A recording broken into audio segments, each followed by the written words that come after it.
ये इस राजपुत्र ने भी क्या कहा? नहीं गुरुजी, हमने तो कुछ सुना ही नहीं। हमारा तो पूरा ध्यान पंडित रामाकृष्णा पर है गुरुजी। ध्वनि कुछ वो। इस बालक में अभी से ही अपने गुरु के प्रति करुणा और आदर की भावना है।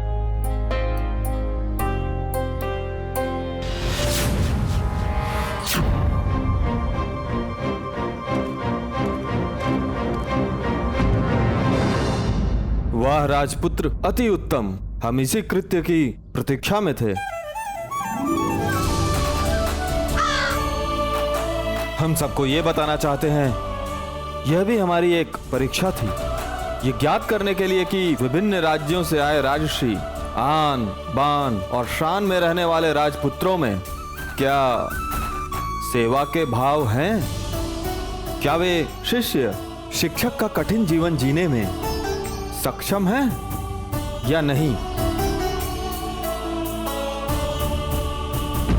हमारी परीक्षा में मात्र ये राजपुत्र ही उत्तीर्ण हुए हैं।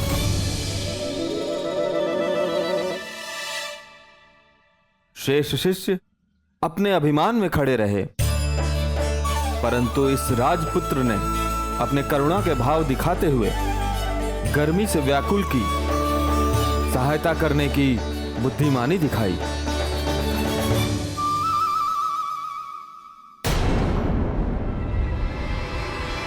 अब देखिए महर्षि जी, ये जितने भी राजपुत्र हैं ये परीक्षा को लेकर चिंतित हैं, इसलिए आपकी दशा पर इनका ध्यान नहीं किया। कृपया इन्हें संदेह की दृष्टि से मत देखिए।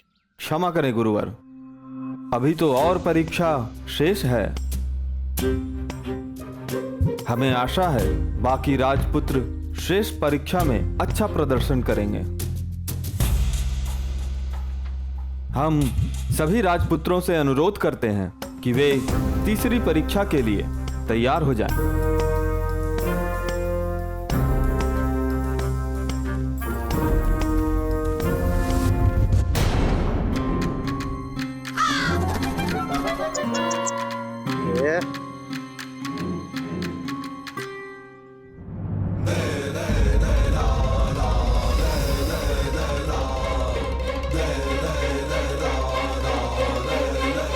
कृपया आप सभी लोग हमारे साथ आइए।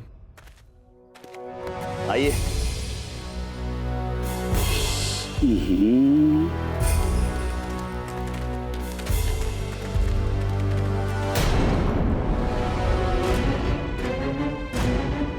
मेरा शिकार कहाँ चला गया? अरे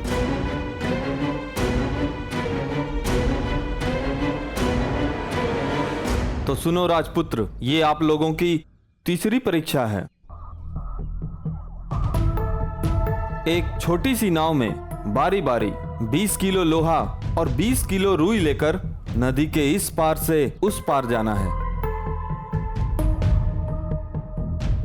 उस नाव में उतनी ही जगह है जितना 20 किलो लोहा आ सके। फिर ये बताओ, नाव से रुई को कैसे लेके जा सकते हैं? क्योंकि 20 किलो रुई 20 किलो लोहे से 6 गुना अधिक स्थान लेती है। ये लोहा, ये रुई।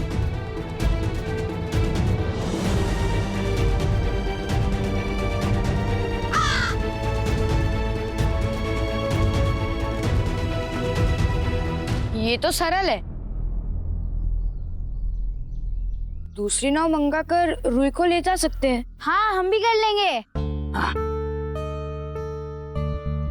ओह, क्षमा करना, हमें ये स्मरण नहीं रहा। जो भी करना है वो एक ही नाव में करना है। ओहो महर्षि जी, ये सब पूर्व में स्पष्ट कर दिया कीजिए। हमारा भी यही उत्तर था। क्षमा करें गुरुवर।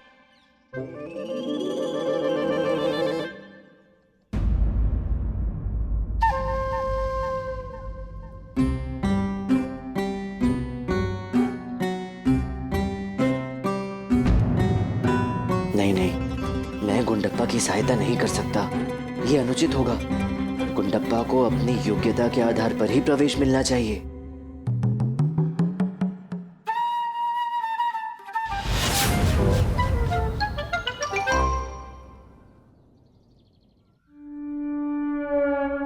ये उचित अवसर है। क्या कैसे हो सकता है, कैसे हो सकता है?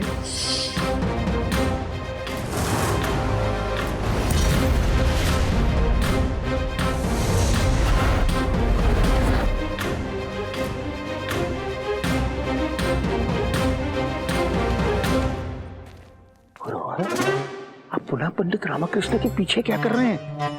ऐसा तो क्या है पंडित रामकृष्ण के पीछे? हैं? कुछ नहीं, चोटी है। चोटी? हमें लगा और कुछ। पकड़े जाने से बच गए।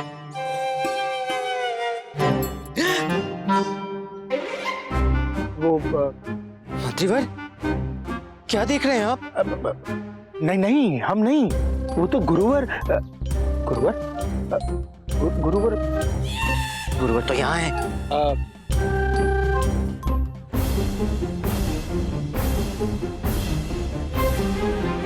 सभी बालक विचार कर रहे हैं। प्रतीत होता है कोई भी कोई निष्कर्ष तक नहीं पहुंच पाया है।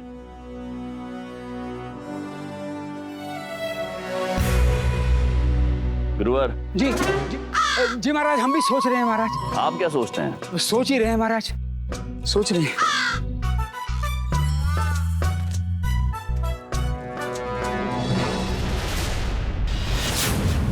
बालकों, समय व्यर्थ क्यों कर रहे हो? बुद्धि का प्रयोग करो, बुद्धि में ही शक्ति है।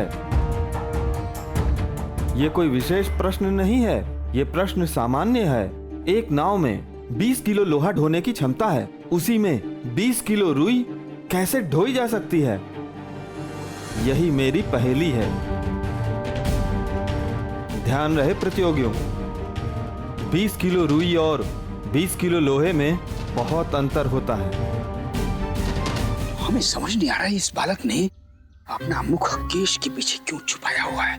हाँ वो तो है, किंतु गुरुजी इस बात का पता तो आप ही लगाइए और ये बभूति धनी मनी को दे दीजिए। हम पंडित रामकृष्ण पर इसका प्रयोग करते हैं। शांत रहो गाधो। पुत्र, तुम तो अत्यंत ही मेधावी हो, पहली 2 परीक्षा में उत्तीर्ण हुए हो। बुद्धि का प्रयोग करो, क्योंकि बुद्धि में ही शक्ति है।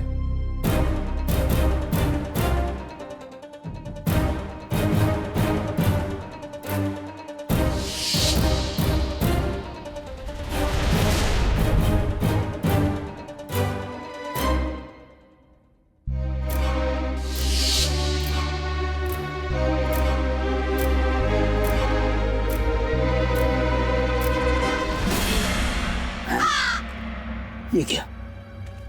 प्रश्न सुनते ही इस बालक को प्यास लगाई है?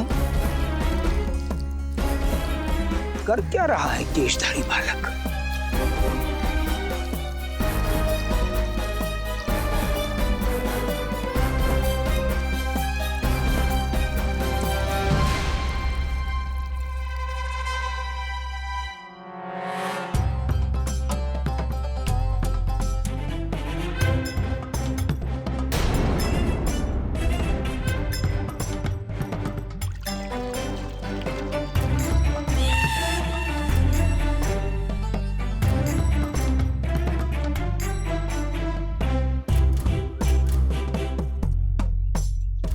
अद्भुत, अत्यंत सराहनीय।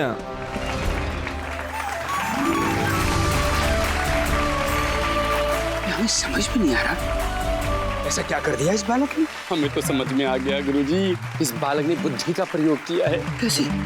गुरुजी, इस बालक ने रुई को भिगोकर उसका आकार छोटा कर दिया। इस प्रकार 20 किलो रुई नाव में उतने ही स्थान पर आ सकती है जितना कि 20 किलो लोहा। तो हमें भी ताली बजानी पड़ेगी। बजाओ बजाओ।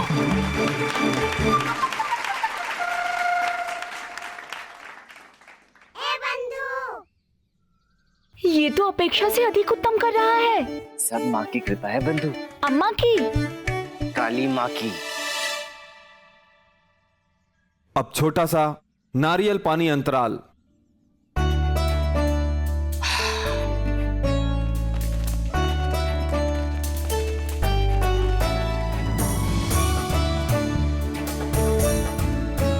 धन्यवाद।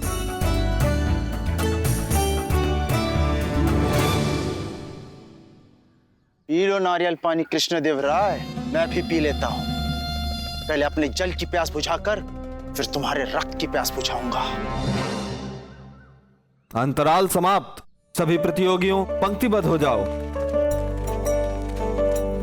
हमारा अगला प्रश्न उस स्थान पर है, आइए।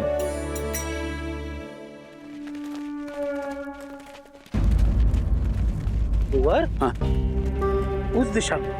ओह, हमारा ध्यान कहीं और था, हम समझे इस दिशा में। चलिए उस दिशा में।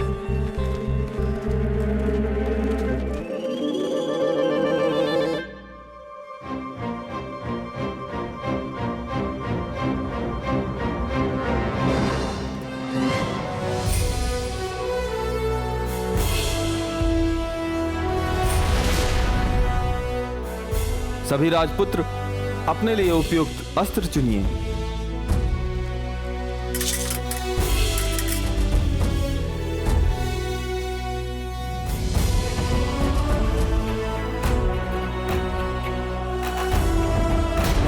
पुत्र, इन शस्त्रों में तुम्हारे योग्य कोई नहीं।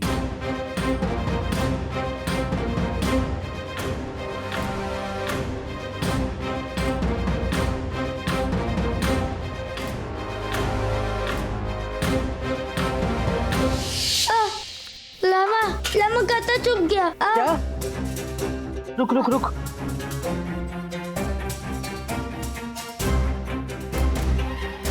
लामा इतना बड़ा काता इस सुई से कैसे निकलेगा? तो क्या चाकू से निकलेगा? गुंडप्पे, हर शस्त्र का अपना एक महत्व होता है। जैसे कांटा निकालने के लिए सुई की आवश्यकता होती है, वैसे ही तरबूज काटने के लिए चाकू की आवश्यकता होती है। सुई से तरबूज नहीं कट सकता और चाकू से ये कांटा नहीं निकल सकता, समझा?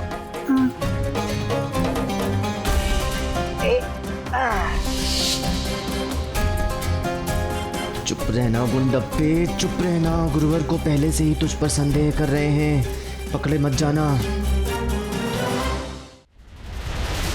ये उचित अवसर है, इस बार हम अपना कार्य संपन्न करके रहेंगे।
गुलवत, पहले बताइए कि शत्रुघ्न कौन है?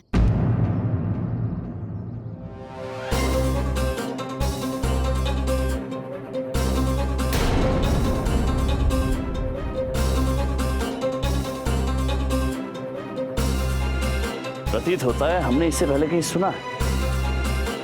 महाराज, आपका कहने का तात्पर्य है कि आपने इन्हें कहीं देखा? नहीं महामंत्री जी, इस बालक को सुना है हमने। महाराज, सभी बालकों की वाणी एक जैसी ही लगती है। हाँ, आदेश दें स्वामी, मैं दास हूं आपका।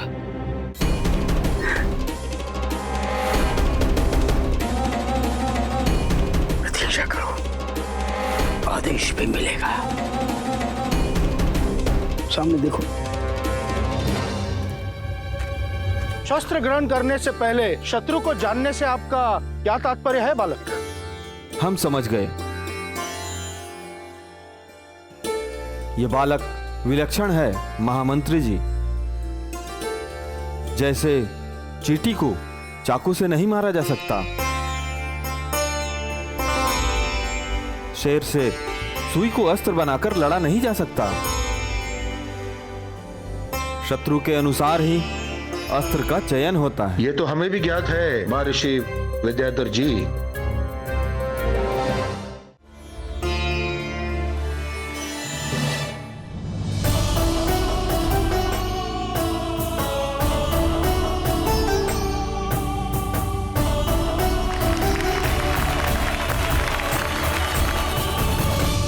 अपना दायां हाथ ऊपर करो, आधा, बस नीचे करो। अब अपना अंग वस्त्र बांध लो।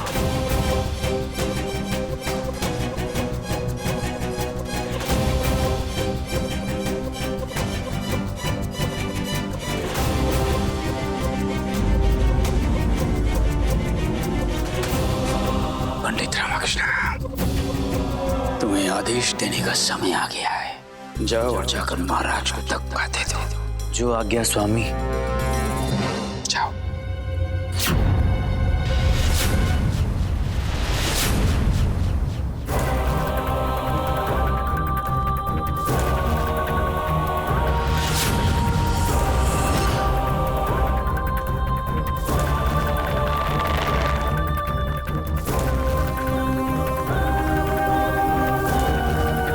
पंडित रामकृष्ण,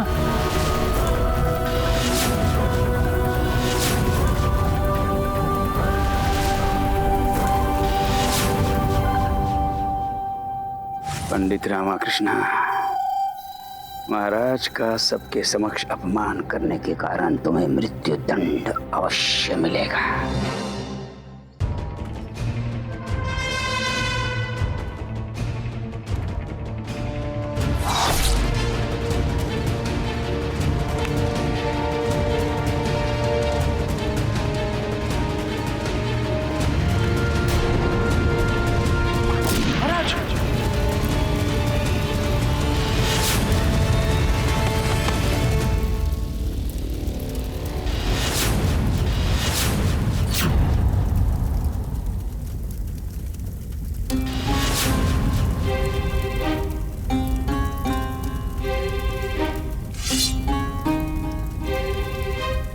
उसने हमारे महाराज पर आक्रमण किया।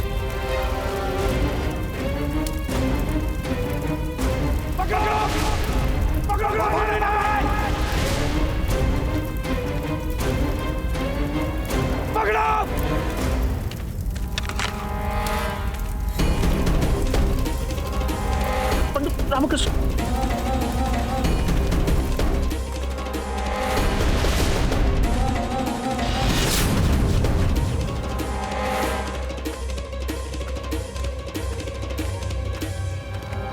भागने न पाए, पकड़ लो, पकड़ लो।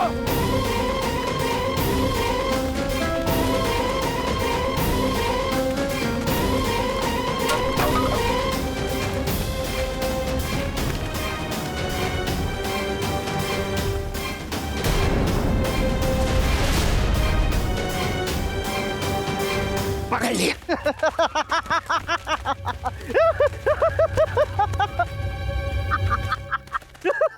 पंडित रामकृष्ण, मुक्त कर दीजिए इसे, हम इसे बंदी बना लेंगे। पंडित रामकृष्ण, मुक्त कीजिए।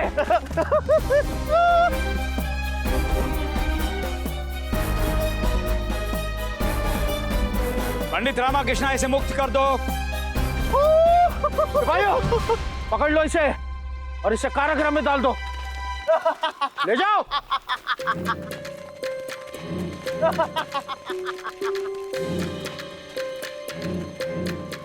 पंडित रामकृष्ण, आप ठीक तो हैं? पंडित रामकृष्ण, पंडित रामकृष्ण, गुरुवार, क्या आपने पंडित रामकृष्ण को इस प्रकार की मूर्खतापूर्ण हरकत करने को कहा है? ये असहनीय है गुरुवार। इस उद्दंडता के लिए हम आपको मृत्यु दंड देते हैं। ले जाइए गुरुवार को और कारावास में बंद कर दिया जाए इन्हें। यदि किसी को पता चल गया कि हमने पंडित रामकृष्ण पर अभिमंत्रित भभूत का प्रयोग किया है तो मृत्यु दंड निश्चित है। पंडित रामकृष्ण,